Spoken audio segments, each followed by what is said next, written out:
High मेरो Christian life जर्नीमा एउटा practice जुन चाहिँ म गरिरहेको छु एन्ड आई विश यो मैले सानैदेखि स्टार्ट गरेको भए अझै हेल्पफुल हुन्थ्यो है।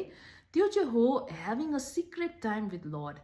वचनमा लेखेको छ प्रार्थना गर्दा भित्र कोठामा दैलो बन्द गरेर प्रार्थना गर्नु जहाँ सिक्रेटमा हुनुहुने परमेश्वरले तिमीलाई सुन्नेछ भनेर लेखेको छ है।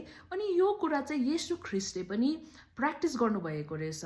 हामीले लुकमा हेऱ्यो भने एक खेप दुई खेप होइन तर अफन भनेको मतलब घरिघरि चाहिँ उहाँले भिडलाई छोडेर एकान्तमा जानुहुन्थ्यो प्रार्थना गर्नुको लागि है। सो भिडबाट निस्केर एकान्तमा बातचित गर्न। त्यसरी नै इसाकले पनि हामी देख्छौँ उहाँ फिल्डमा गएर मेडिटेट गर्नु जान्थे। दाउदको त पुरै हामी देख्छौँ। सो यो प्र्याक्टिस चाहिँ एकदमै हेल्पफुल हुँदो रहेछ। हामी त्यो दिनमा एउटा समय निकालेर जहाँ तपाईँ अनि प्रभु मात्रै हुनुहुन्छ, जहाँ तपाईँले आफ्नो सबै कुरा हृदय खोलेर डेभिडले भनेको जस्तो हामीले पोर आउट गर्न सक्छौँ है। अनि जहाँ हामी वचन पढ्न सक्छौँ अनि प्रभु के भन्नुभएको भन्न सक्छौँ, प्रभुलाई है प्रार्थना गर्न सक्छौँ, आराधना गर्न सक्छौँ, खालि तपाईँ अनि परमेश्वरको टाइम मात्रै। यो चाहिँ एकदमै इम्पोर्टेन्ट प्र्याक्टिस रहेछ। एन्ड आई विश सानोमै के हो हामीलाई कोठामा बन्द गरेर जा प्रभुसँग बात गर भनेर सिकाइदिएको भए नि हुन्थ्यो जस्तो लाग्छ नि मलाई है। किनकि यहाँनिर चाहिँ के रहेछ एन्सर टु एभ्रिथिङ।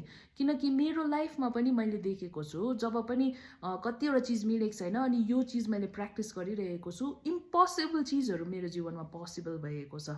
अनि यसले चाहिँ मेरो रिलेसनसिप प्रभुसँग पनि एकदमै बढाएको छ यो समयले है।